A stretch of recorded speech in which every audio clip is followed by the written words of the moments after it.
Hey guys, Aaron Wilson at M&T Bank Stadium, where the Texans made history today. The first time in the history of the franchise that they won a game here in Baltimore over the Ravens, a team that has 2 Super Bowl trophies. The last time the Texans beat the Ravens, I was working at the Baltimore Sun newspaper, and we went to Houston, and J.J. Watt was all over Joe Flacco that day, and Steve Smith Sr. was very salty afterwards. Today, the Texans absolutely dominate the Baltimore Ravens 44-10. And I know, yes, they were shorthanded. They were injury decimated, banged up. No Lamar Jackson, the NFL MVP in previous years. No Kyle Hamilton. No Ronnie Stanley. No Marlon Humphrey. Lots of good football players not on the field today, except for watching on the sidelines.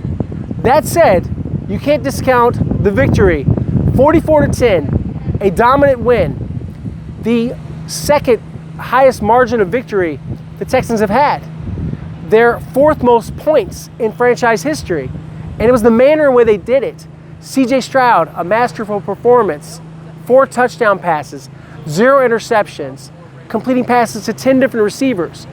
Remember, I talked about this last week, guys, not to say I told you so, but I told you so, that I felt a rhythm was starting between C.J. Stroud and Nick Caley, their collaboration in the 4th quarter. This is what the Caley offense can be. When it's clicking, when you have a running game, when you protect, when you don't commit penalties, it has some more flow. So going back to CJ, DeMeco Ryans talked about his demeanor, how calm he was, how locked in he was, all business. I've seen a lot of CJ slander lately though. He was joking around about he's slowing down. He didn't look slow to me on that 30-yard run. I saw a quarterback that took control and really shined. And now everyone's going to be back on the bandwagon when it comes to C.J. Stroud. I've told him this before privately. I said, you're the same quarterback. I haven't seen any difference in him. What I've seen different is him in bad circumstances, down in distance, and his body language at times. Looks like he was getting down, a little bit discouraged. He just needed some confidence and he needed some success. And he got both of those today. So how did they do it? 2 touchdown passes to Xavier Hutchinson, the first touchdowns of his career. A very underrated player, someone that DeMeco Ryans called one of the hardest workers on the team. They've been praising him since offseason and preseason. He's a guy that's really put in a lot of time and earned his spot and earned his role. And a reserve role, a couple of touchdowns by him. How about rookie Jalen Noel? He gets in the end zone and he came up with something spicy. The Ray Lewis dance, the old squirrel dance that Ray made popular. I covered Ray most of his career, so I covered all of the highs and lows of the Ray Lewis era. But to do that, that takes some serious chutzpah, some cojones to do that in this building. And Jalen Noel enjoyed it thoroughly. He said he didn't even know the Ray Lewis dance. He had to watch it and look it up. But yeah, different eras, right? So Nico Collins gets into the act, scoring as well. And how about Nick Chubb? Showed some speed to me, and I love the physical extra lineman thing that they're doing. They call him a blocking tight end, but it's having an extra tackle.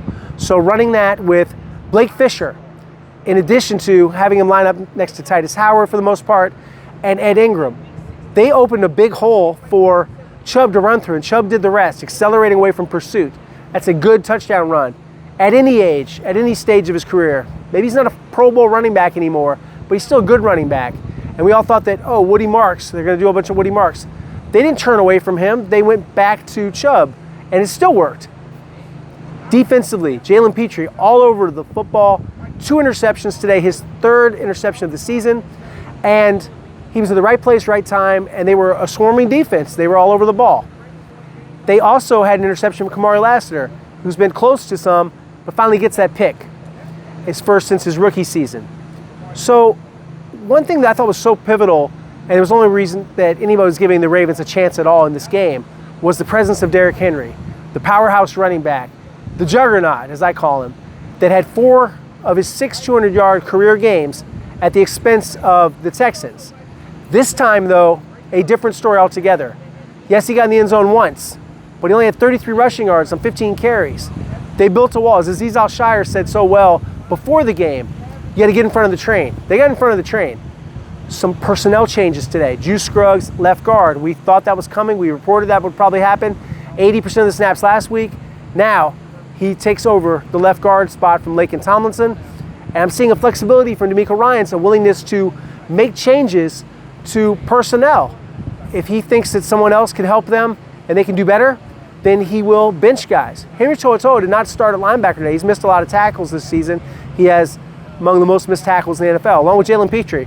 But To'oTo'o still played, but E.J. Speed, who had the first tackle of the game and has played some really good football for the Texans, he was the starter.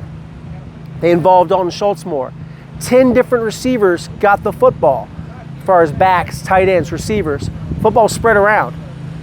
They were so happy inside that locker room, we could hear this raucous celebration through the wall while we were in the press conference room waiting to talk to DeMeco Ryans.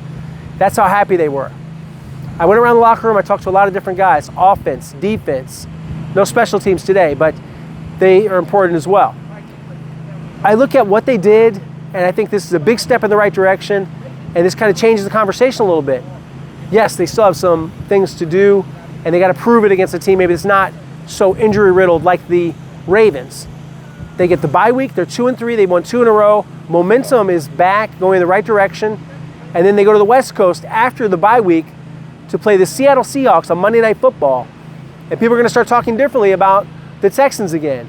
And that's fine, that's kind of how it should be. When you win, you deserve the spoils of victory. So the Texans, a lot better football game.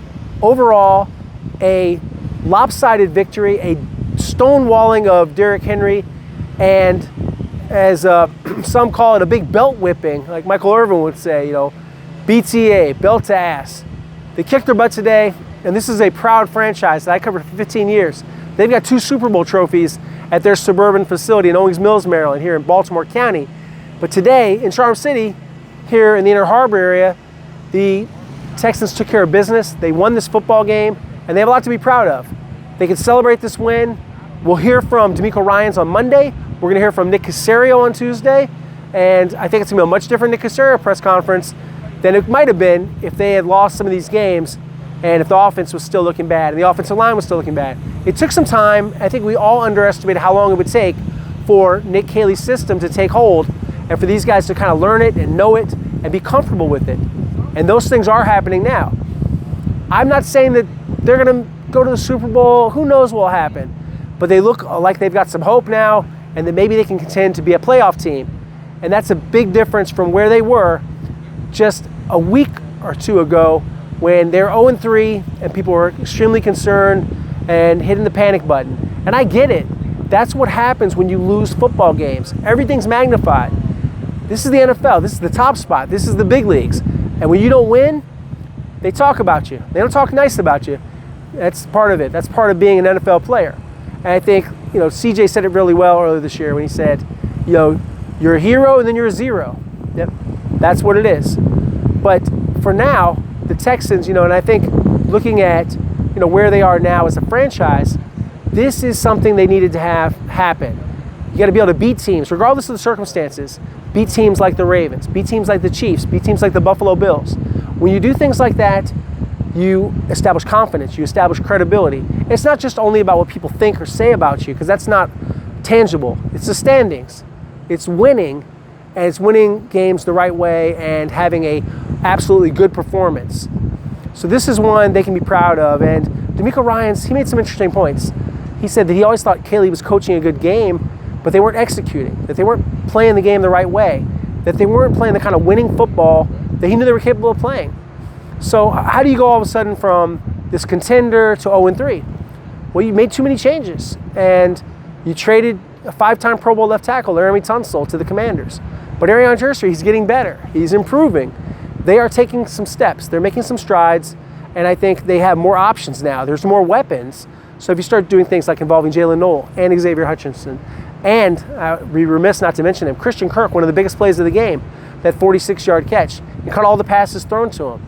Success with Kirk opens up the offense. I was starting to worry about him, wondering, when are the plays going to happen? When is he going to start getting some things done? But he did in this game.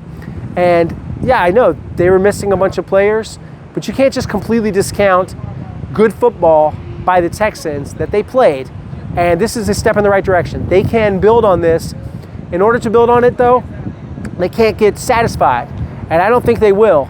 Not after 0-3. I can't see them just being like, oh, we got it all figured out. We're a good football team. We have no more problems. Everything's good. I think that they're going to focus some more. And they'll be reminded at times by the coaches, hey, we were 0-3. We weren't very good. We have to keep getting better, and that's what they need to do. They have to keep improving. It's an improvement league. But the Texans took that step in the right direction today. So whether you're talking about C.J. Stroud and the 4 touchdowns and the no picks and the way he spread the football around, or the tight ends getting involved, or Nick Chubb having a good day, or the blocking, those are all steps in the right direction. The defensive line, Tommy Togiai, that 5-man front, that was good. That's something Matt Burke and D'Amico Ryans came up with. So they had a 5-man line. They had Daniil Hunter and Will Anderson Jr., and you tried to build a wall. So that's how you do it. You have more extra defensive linemen. You have Tommy Togiai, who's played very well. Tommy Togiai is still making plays, earning that 1-year, $3.3 million extension. So you got Togiai, and you've got Sheldon Rankins, and you've got Tim Settle Jr., and you have DJ Speed, Aziz Al-Shire, and at nickel, Jalen Petrie, and in the corner, of course, Derek Stingley Jr. and Kamari Lassiter, and you had your usual safeties with Kalen Bullock and MJ Stewart. So those guys are playing fine. And yes, it is addition by subtraction. No offense to CJ Gardner-Johnson, but these guys are pulling in the same direction, pulling the rope in the same direction. Or if PJ Fleck, the Gophers coach in Minnesota, would say, all rowing the boat, all that stuff. All the cliches you can think of. But this is what winning football looks like and what it sounds like. And so we'll bring you much more coverage. Please, guys, watch, like, and subscribe to the channel. And, of course, I'll be in Seattle, and we'll have coverage all week. We got you covered. So, yeah, please watch the videos. It helps me go on road trips like this, helps support everything I'm doing, and try to build this channel. We're at nearly 18,000 subscribers. I'm not satisfied with that. I want it to keep getting bigger. I want to have a 20,000, 25,000, 30,000 channel. Let's do it. And you guys are there with me, and I see all your comments and all the great takes you guys have, and I appreciate it. So more to come, and we'll have a locker room video as well with lots of interviews. So guys, I'm going to go head to the airport, and I'll be sending you guys videos and posting throughout the night. Thanks. Talk soon.